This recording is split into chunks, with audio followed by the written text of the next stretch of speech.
Welcome to Catholic Peekskill. I'm Father John Higgins, pastor of Assumption Church in Peekskill, and I'm your host for this public access television show. We're so glad you could join us. Our effort here to have this television show is to bring into your living room information that relates to the Catholic faith and the city of Peekskill. There's so much going on in our beloved parish of Assumption and all things Catholic in Peekskill, and that's why we're so happy you've joined us.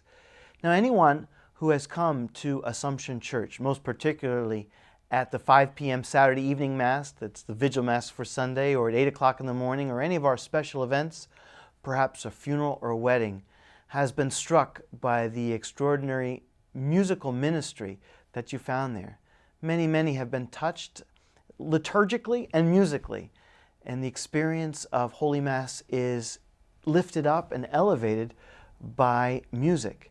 That's why we're so grateful tonight to have the internationally known musical duo, the husband and wife team of Mary Mancini and Mario Tacca. They have been serving as liturgical ministers at Assumption Church for about 30 years. And so you can imagine how many lives have been touched by their ministry. Mary and Mary, we're so glad you could join us. Thanks for joining us on Catholic Peekskill tonight. Thank you, Father. Thank you, Father. Thanks for having us. Now, Mary, you yourself are from Peekskill. You grew up in Peekskill, in fact. Tell us about your background. I was born and raised here in Peekskill. Lived all of my life. Still live. I live actually in Cortland Manor, but it's right outside the city limits, so I'm still Peekskill. But yes, I was born and raised here and have traveled all over the world, but come back, and Peekskill is definitely my home, my church.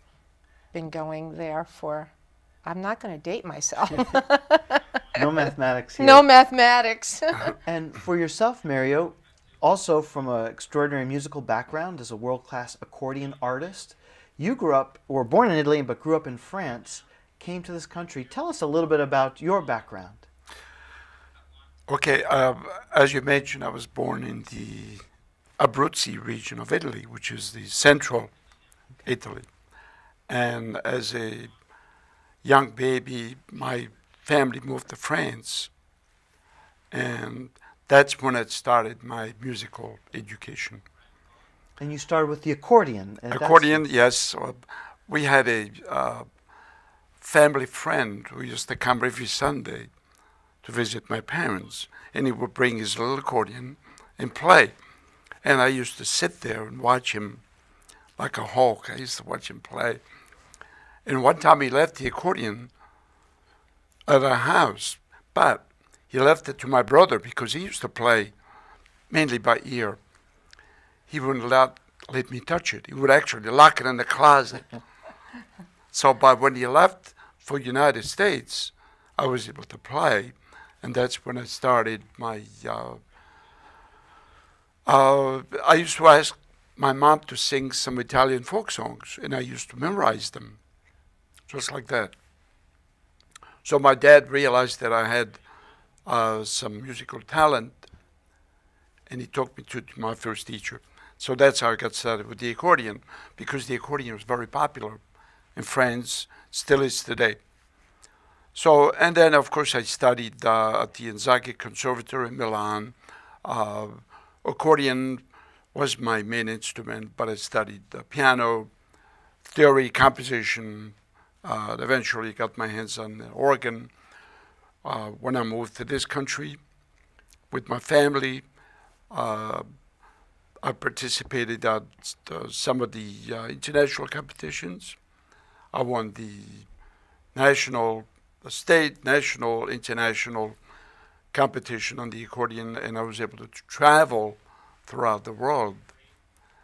But all during that time, I continued my studies with the piano, organ, and composition, besides the accordion.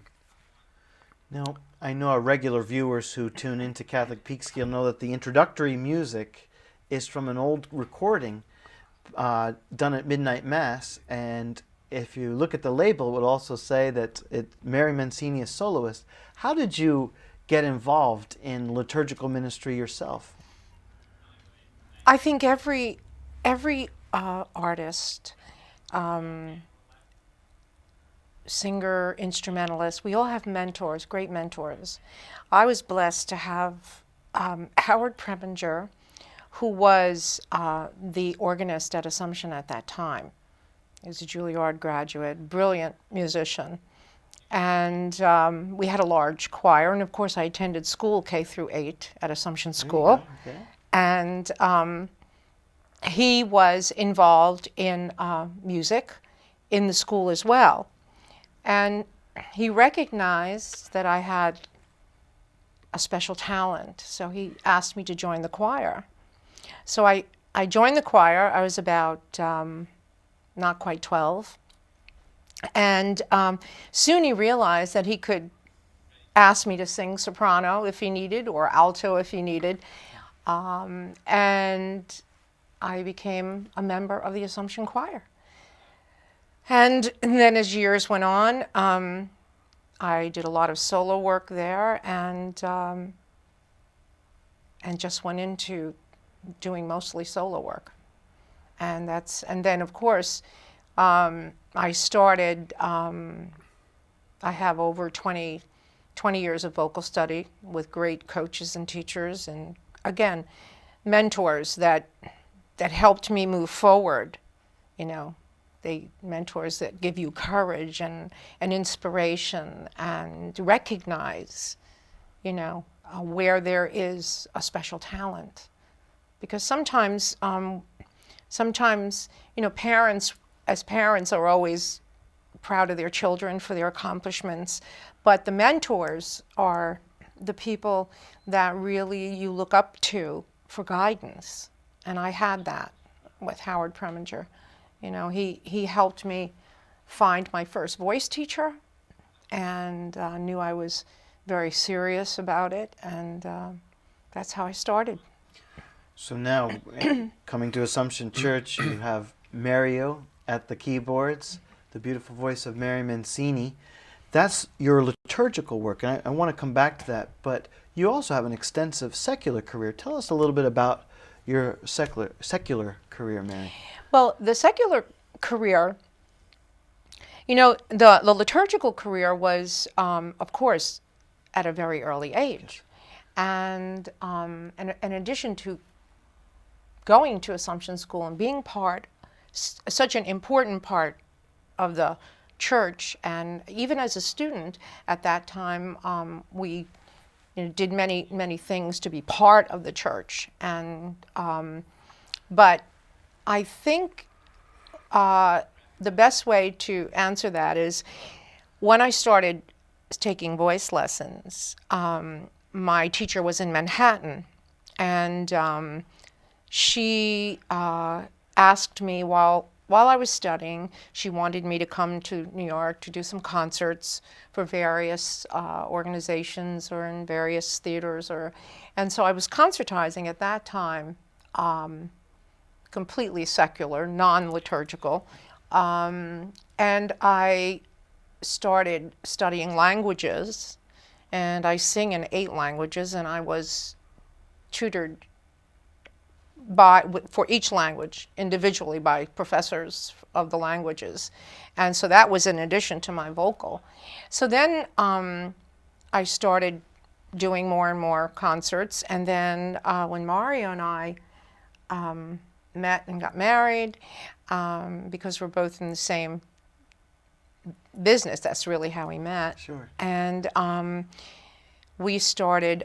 We had actually a band, and we did a lot of weddings and every kind of party you could imagine.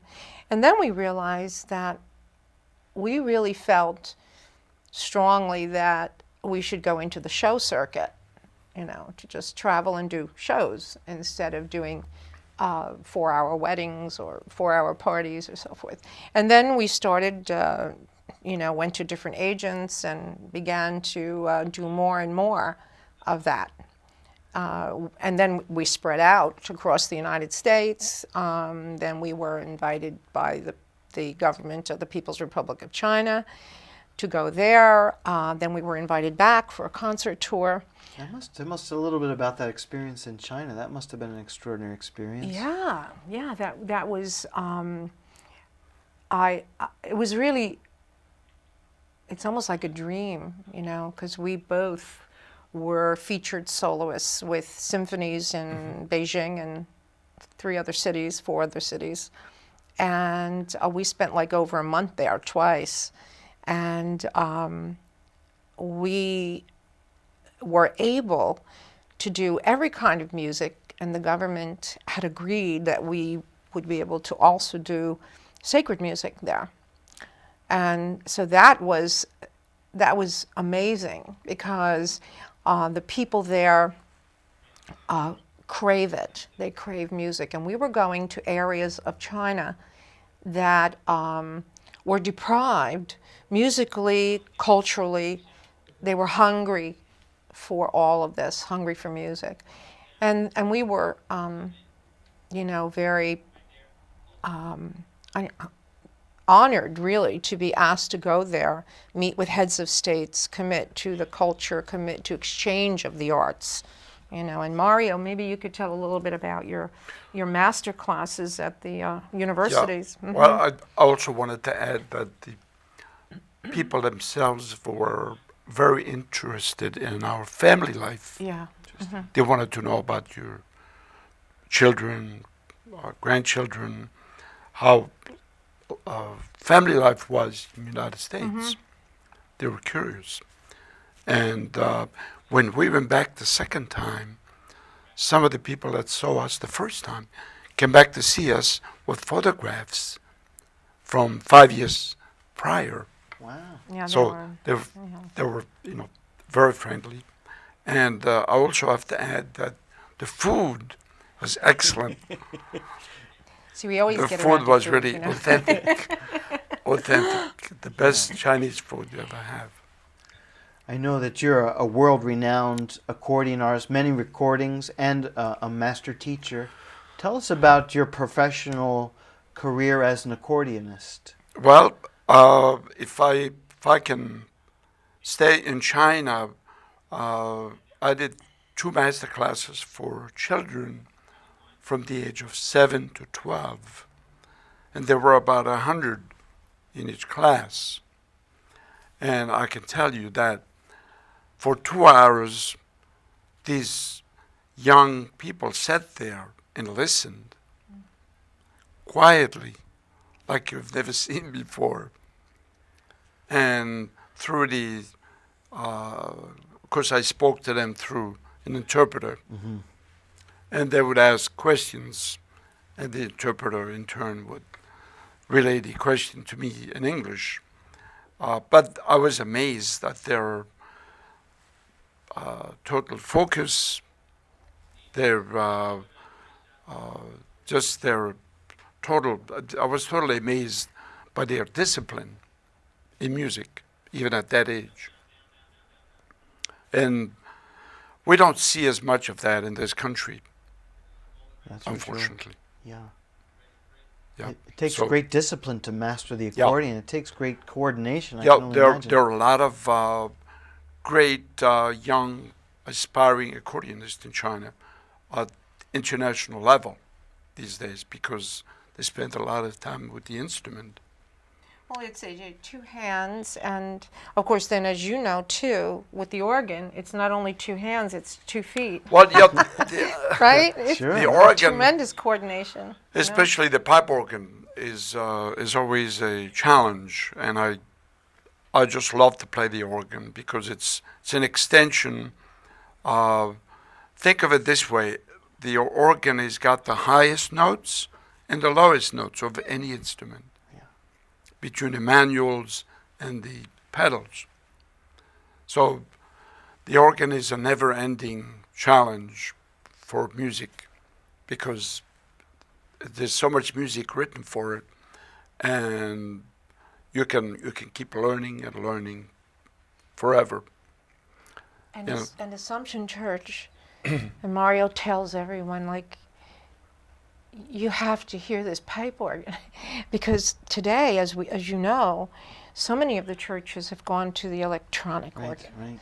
So at Assumption, we feel so grateful to have the pipe organ. It Good. is a tremendous. Going instrument. back to Mary mentioned Mr. Preminger, Right, Howard Preminger.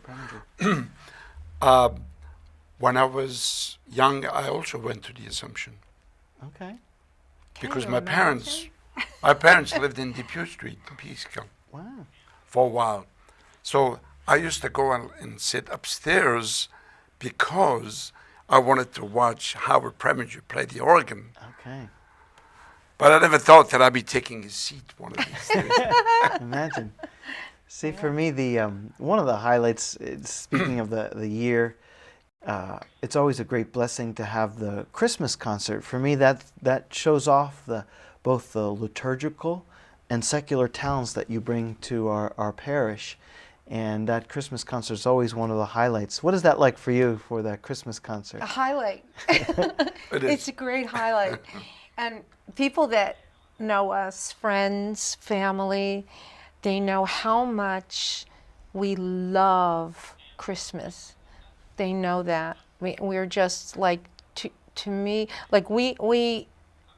we believe so much in, it's the 12 days of Christmas, it's every day. It's not just December 25th, but we carry that celebration of Christ's birth into the 12 days of Christmas. And so we love, we both do, Christmas music, and we only have a little window there. That's right. So we started, I don't even remember how many years ago we started.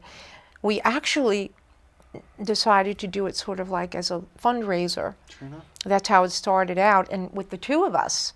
And then we started to bring in the string quartet, as we do the Victor Leonti string quartet. Then sometimes we would use, we brought in a brass. Trumpet. We brought brass in quartet. individual trumpetists to vary the program and to give people, not just, well, I would say we're about 70 to 80% Christmas music, and the rest of it, most of it sacred, some of it, a little bit of it secular, put in, and then we also do maybe 10% of some other music that would be appropriate. But it's become a tradition, as you know. It's definitely And an thank you assumption in for- the Catholic yes, Peekskill tradition yes, that we look yeah. forward to every year. Yes, I absolutely. think we had a tenor once or twice. Yes, also, we did. We had a right? tenor that came in. Yeah.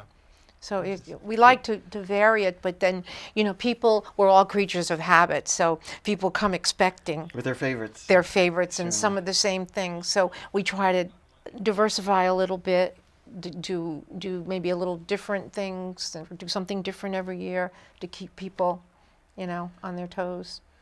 Now, in addition to the Christmas concert, which is an annual joy for us, and your ministry at the Sunday Eucharist, whether Saturday evening or Sunday morning, we also have a ministry at funerals and weddings, and one is an occasion of sorrow and one is an occasion of great joy. So your ministry touches on both ends of the human spectrum of emotions. And our listeners and viewers today wouldn't know that today there was 2 funerals at Assumption Church, and it was just a profoundly moving experience, the way music touched on the raw souls of those people who were grieving. What was that like for you as musicians to be a part of that? This morning, both funerals, and we don't necessarily have to know the deceased person. Right. I do like to know about the deceased person when I do a funeral. I make sure that I find out a little bit about the person, because if I don't have any requests from the family, then I put the program together depending on the age of the person or the family or the needs. And I think this morning was very meaningful. I was actually moved to tears because our dear friend and great musician Ray Blue came and did the 10 o'clock funeral, because he knew the deceased and the family of the deceased for many, many, many years. And So we put together our musicianship and no rehearsing. We just get the keys.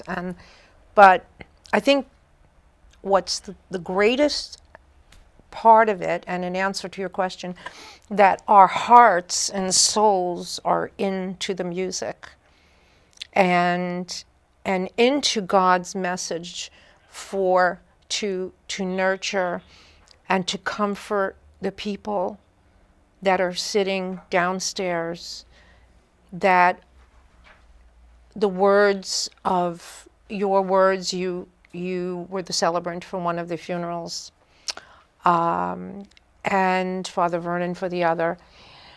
But again, it's a teamwork in a sense that all of us have the same goal in mind, to bring light, hope, comfort to people. And when you can express that through music and know that number one is where it lies in your heart and soul, and be able to give it out. And I think that was it. And I was moved to tears hearing Mario and Ray together playing Amazing Grace, and then the three of us singing and playing Precious Lord, Take My Hand. There's nothing that describes that feeling of giving and commitment to your art, to your craft. Our show opened today with a brief clip from yourselves performing the Our Father, that beautiful piece that was sung at the funeral today. It was very beautiful and very touching. And that's the one extreme. We also get the extreme of joy. I'm sure you have brides coming with many requests, and it's the other extreme. And I love working with the brides and grooms. Sure. Sometimes, and I want to say it's more in the last couple of years that I'll be working with both of them, and not just the bride, but rather the groom becomes involved. He'll call me or he'll email me, Mary, help us out with the responsorial psalm, or help us out with, and I love it because it's an opportunity for me to add a lot of joy to their day. And sometimes it requires some guidance, because they're not really sure. I do have a CD that I made with excerpts of a lot of the wedding music, which I just mentioned to Mario. I want to redo it and add some, other pieces to it. And what I do is I give it to them and I say, listen to this, and then we'll talk about some of your favorites, or if you have some hymns that you like from the hymnal, and I enjoy every minute of working with them. Yeah, I do. Now, I know your ministry, and you certainly see your work at Assumption Church and Catholic Peekskill is not a job, not a business, it's a ministry. But you also have another ministry, especially yourself, Mary, and that is the Entertainment Committee. Tell us a little bit about how the Entertainment Committee fosters the social life of the church. Well, I think the Entertainment Committee is comprised of about, I would say, 15 to 20 people. Some of them come for every event, and some of them come when we have bigger events. And I think I've been chairing that committee for about 18 years, something like that.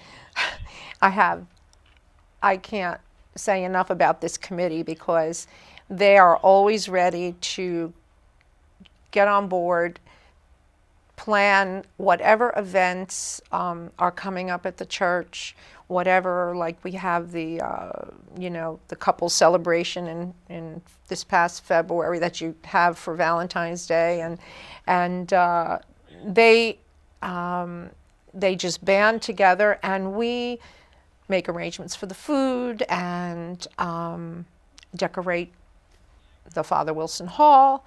But they're always ready to come out and join in and do and work.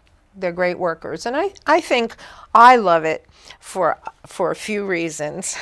Being brought up in a really, like Mario says, we really are the same. We just came from different parts of the world. Right. But our background and our family life and all of that it's identical, you know.